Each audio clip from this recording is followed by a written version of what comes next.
السلام علیکم ورحمۃ اللہ وبرکاتہ۔ الحمدللہ والصلاة والسلام علی رسول اللہ، اما بعد۔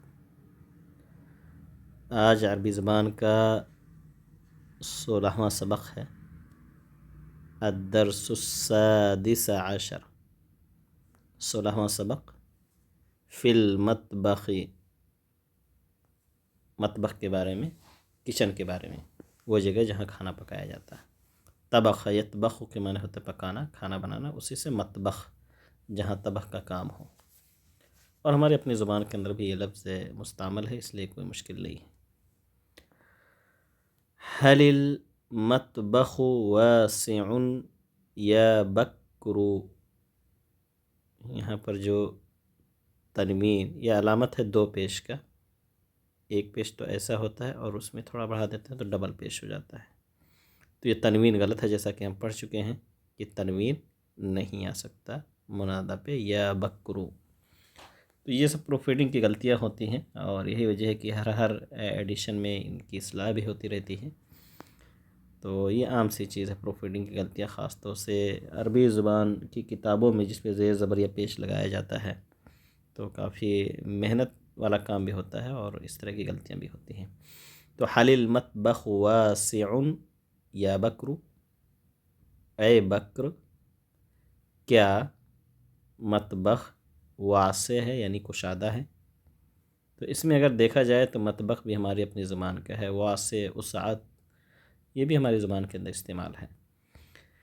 نعم، جواب دے رہے ہیں ہاں، اگر ہاں کہہ دے تو کافی ہے، مزید کچھ کہنے کی ضرورت نہیں ہے۔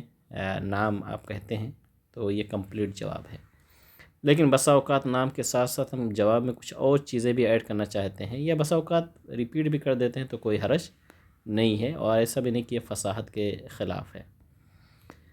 المطبخ واسع، نعم ہاں، مطبخ کشادہ ہے۔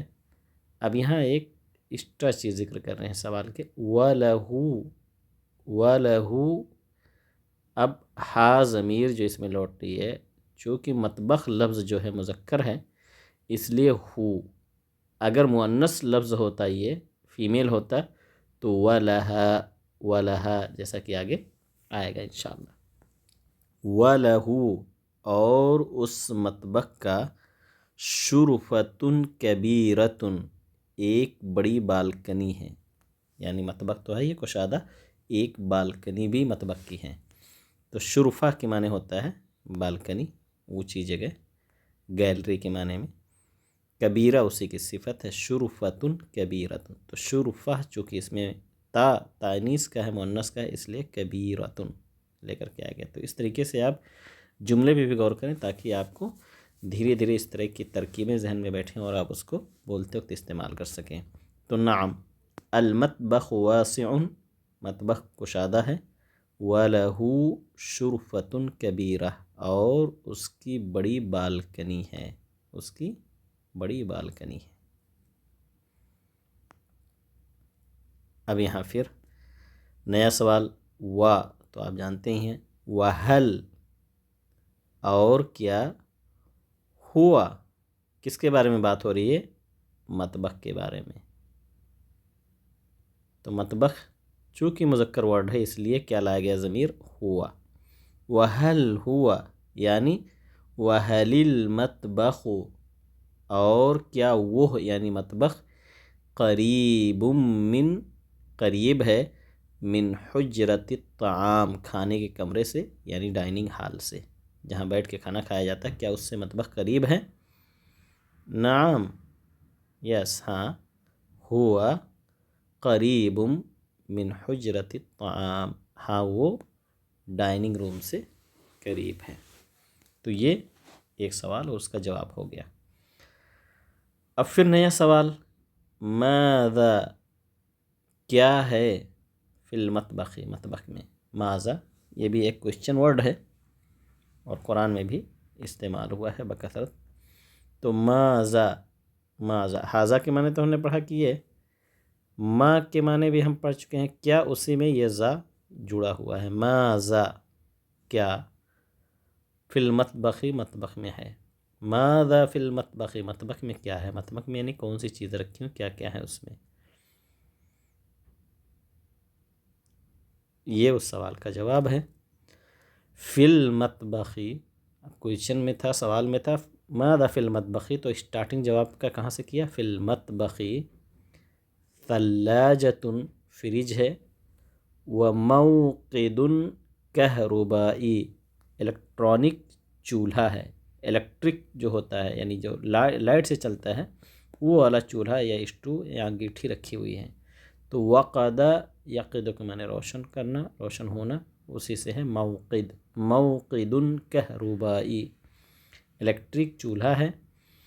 ورف، اور رف ہے الماری ہے. لأدوات الطعام کھانے کی چیزوں کے لیے. ورف للأطباق اور ایک الماری ہے پلیٹوں کے لیے. طبق کی جمع طباق. ادوات کے معنی ہوتے ہیں چیزیں، جیسے اشیاء کے معنی میں اشیاء حمزہ سے شے کی جمع.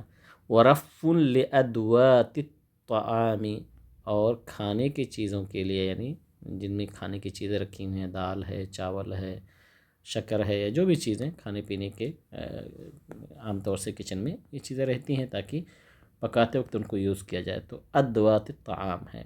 رف الماری، ہم نے بتایا تھا پچھلے لیسن میں کہ رف خاص طور سے کہتے ہیں کہ وہ تختہ، وہ الماری جسے دیوار سے ٹچ کر کے رکھتے ہیں، یا آپ کہہ لیں تو دیوار میں بھی بنایا جاتا ہے رف.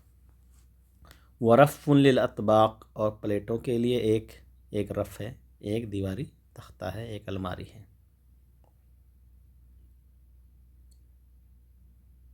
این کہاں ہے. سلۃ المہملات، سلۃ المہملات. محمل یہ ہماری اپنی زبان کے اندر بھی استعمال ہے. محمل کہتے ہیں کہ بیکار، ردی، ایسی چیز جس کو چھوڑ دیا جائے. اسی سے ہم کہتے ہیں یہ شخص بہت محمل ہے، لاپرواہ ہے. کہتے ہیں اہمال سے کام نہ لو، یعنی لاپرواہی سے کام نہ لو. تو اگر کوئی کم محنتی بچہ ہوتا ہے تو کہتے ہیں کہ وہ محمل بچہ ہے، یعنی اہمال اختیار کرتا ہے. تو اسی سے محمل بھی ہے. اصل ورڈ جو عربی کا ہوتا ہے اسی سے معنی نکلتے ہیں اور پھر نئی نئی ترکیبیں اس سے بنتی ہیں. انشاءاللہ جیسے جیسے آپ آگے بڑھیں گے کلمات آپ کے ذہن میں ہوں گے. اور جیسا میں بارہا کہتا ہوں کہ آپ ضرور جو ایپس بھی اپنے موبائل میں رکھیں، اور ڈکشنریاں بھی اگر آپ چاہیں تو ڈاؤن لوڈ کر سکتے ہیں. بہت چھوٹی فائلیں ہوتی ہیں، آپ کے موبائل میں رہیں گے تو بس اوقات آپ اس کو استعمال بھی کر سکتے ہیں. تو آپ جائیں گے ایپس میں تو آپ کو، اگر آپ چاہیں، میں آپ کی رہنمائی کے لیے بتا رہا ہوں کہ اگر آپ چاہیں تو القاموس الجدید، یہ ایک ڈکشنری ہے. اس کو آپ عربی سے اردو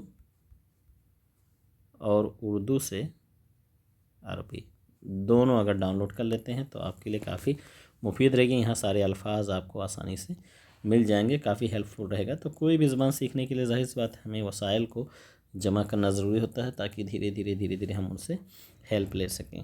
تو این سلۃ المہملات، ردی کی ٹوکری کہاں ہے، یعنی کہنا چاہتے ہیں کہ ڈسٹ بن کہاں پر ہے. سلۃ المہملات فی المطبخ، کچن میں ہے. جو ردی کی ٹوکری ہے یعنی جو ڈسٹ بن ہے کچن میں ہی ہے. تحت، تحت کے معنی نیچے. حوض الماء، تحت حوض الماء، پانی کے ٹنکی کے نیچے. تو وہاں پر یہ سلۃ المحملات یعنی ردی کی ٹوکری، ڈسٹ بن رکھی ہوئی ہے. حل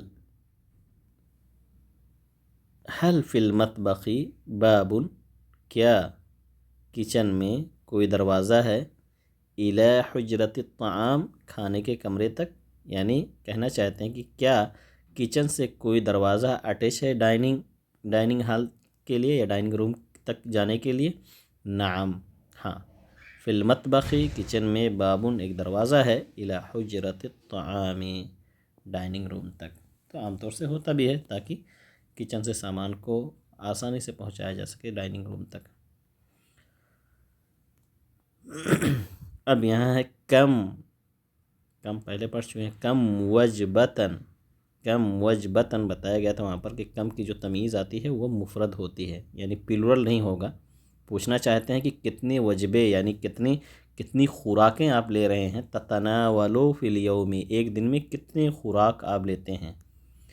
تو ہمیشہ جیسے مثال کے طور پر آپ کے جیب میں بہت سارے ریال ہیں، لیکن میں نہیں پوچھوں گا کم ریالاتن، کم کی تمیز جو آئے گی یہ نہیں ہوگی ریالات، ریالن، کم ریالن، آپ کے جیب میں کتنے ریال ہیں۔ تو ایسے ہی کم وجبتن، کتنی خوراک آپ لیتے ہیں، فی الیومی، ایک دن میں، ایک دن میں آپ کتنی خوراکیں لیتے ہیں، یعنی کتنے وقت کا کھانا آپ کھاتے ہیں۔ جواب دے رہے ہیں اتناولو، اتناولو، یہ فعل متکلم کا صیغہ ہے، مرد بھی کہہ سکتا ہے اور عورت بھی۔ اتناولو، میں لیتی ہوں۔ تو جتنے بھی ورب فعل مضارع کے ہوں یا فعل ماضی کے ہوں وہ سیم آپ اگر دیکھیں گے تو میل اور فیمیل کے لیے ایک ہی صیغہ ہوتا ہے۔ جیسے ہم پڑھ چکے ہیں ضمیر میں کہ انا مرد بھی کہے گا اور عورت بھی کہے گی، انا محمد، اور عورت رہی کہے گی انا فاطمہ۔ تو جیسے ضمیر میں کوئی فرق نہیں ہوتا ہے، انا اور نحنو، انا سنگولر ہے، متکلم واحد متکلم جس کو ہم کہتے ہیں، اور نحنو جمع متکلم ہے یعنی پلورل ہے، انا میں، نحنو ہم سب۔ تو یہ ہو گیا ضمیر کی بات یعنی پروناؤن۔ ایسے ہی ورب میں بھی سیم آتا ہے، اتناولو، یہ فعل متکلم کا صیغہ ہے یعنی واحد متکلم کا صیغہ ہے فعل مضارع۔ اتناولو، میں لیتا ہوں یا میں لیتی ہوں، ثلاث وجبات، تین خوراکیں، فی الیوم، ایک دن میں۔ وہ تین خوراکیں کیا ہے؟ اب ہیا یہاں پر کیوں لے کر کے آئے؟ کیونکہ بات کر رہے ہیں وجبات کی، تو وجبات یہ پلورل ہے، جمع ہے اور مؤنث ہے، اس لیے ہیا۔ اتناولو ثلاث وجبات فی الیوم، ہیا وہ کیا ہے؟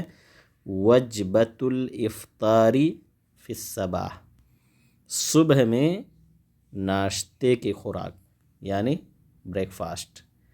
ووجبۃ الغداء، اور دوپہر کا وجبہ یعنی لنچ، عند الظہیرۃ، ظہر کے وقت، دوپہر میں۔ تو دوپہر میں لنچ یعنی دوپہر کا کھانا کب؟ دوپہر کے وقت۔ ووجبۃ العشاء، یہ عشاء نہیں ہے، عشاء تو نماز کا نام ہے، نماز کے وقت کا جو آخری نماز ہوتی ہے دن اور رات کی، یہ ہے عشاء۔ تو دونوں میں فرق بہت جاننا ضروری ہے۔ ووجبۃ العشاء فی المساء، اور شام میں شام کی خوراک، عشاء یعنی ڈنر۔ تو وجبۃ العشاء فی المساء، شام میں شام کا کھانا، دوپہر کے وقت دوپہر کا کھانا، صبح میں ناشتے کا کھانا یعنی ناشتے کی خوراک۔ تو یہ تین، اتناولو ثلاث وجبات فی الیوم ہی وجبۃ الافطار فی الصباح ووجبۃ الغداء عند الظہیرہ ووجبۃ العشاء فی المساء۔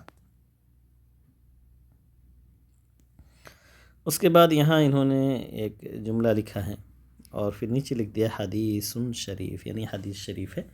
حالانکہ صحیح بات یہ ہے کہ یہ حدیث، کسی بھی حدیث کے اندر اس کا کوئی ثبوت نہیں ہے، یہ حدیث کا ٹکڑا نہیں ہے، البتہ اس کا معنی اور مفہوم جو ہے وہ دوسری احادیث کے اندر موجود ہیں۔ اس کا ہم سب سے پہلے ترجمہ کر دیتے ہیں۔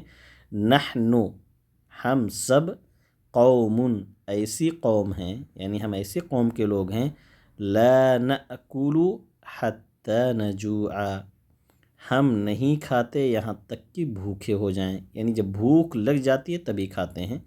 وَإِذَا أَكَلْنَا لَا نَشْبَعُ، اور جب ہم کھاتے ہیں تو آسودہ نہیں ہوتے، یعنی ہم اتنا نہیں کھاتے ہیں کہ پیٹ بھر جائے، آسودہ ہو جائیں۔ تو میں نے کہا کہ یہ حدیث تو نہیں ہے، یہ حدیث شریف لکھا ہوا ہے، حدیث نہیں ہے، البتہ ایک دوسری حدیث ہے جس کے الفاظ بہترین ہیں اور اس سے بھی کہیں زیادہ جامع اور معنی اس کے اندر مفہوم موجود ہے۔ وہ حدیث کون سی ہے؟ سنن ترمذی کی حدیث ہے، امام احمد نے بھی اسے روایت کیا ہے، میں وہ حدیث پڑھ دیتا ہوں۔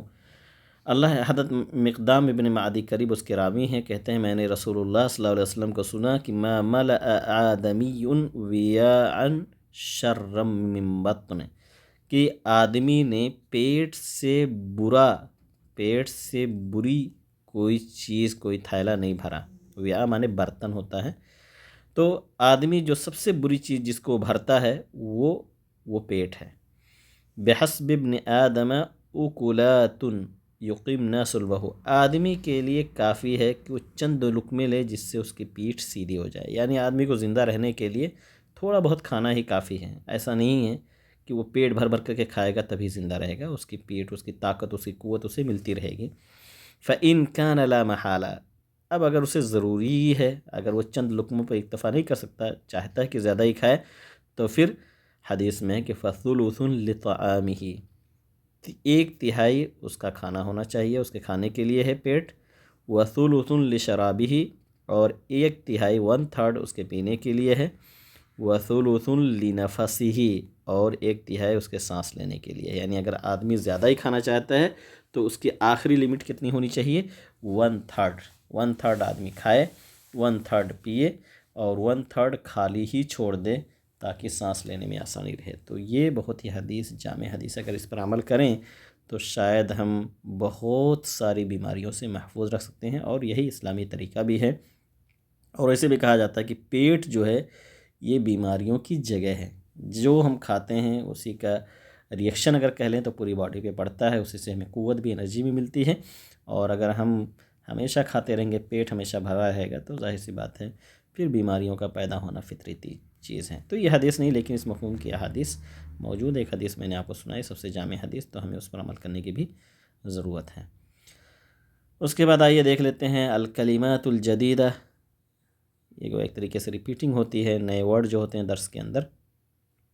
شرفہ، بالکنی، العشاء، شام کا کھانا یعنی ڈنر، الذی، یہ اسم موصول ہے، الذی جیسے ہم اپنی زبان میں کہتے ہیں جو، سلہ، ٹوکری، نجوع، ہم بھوکے ہوتے ہیں یا ہوں گے، وجبات، وجبات، وجبہ، وجبہ کے معنی ہوتا ہے خوراک، خوراکیں، کہربائی، الیکٹرانک، قوم، قوم ہماری زبان میں، صباح، صبح، موقد، موقد یعنی چولہا یا اسٹو آپ کہہ لیں، اگیٹھی کہہ لیں، عندہ یعنی پاس میں، نیئر، تحت کے معنی نیچے، الادوات ساز و سامان، الظہر، ظہر یعنی دوپہر، وجبہ خوراک، نشبع ہم آسودہ ہوتے ہیں یا ہوں گے، نحن ہم سب، المہملات، المہملات یعنی بیکار چیزیں۔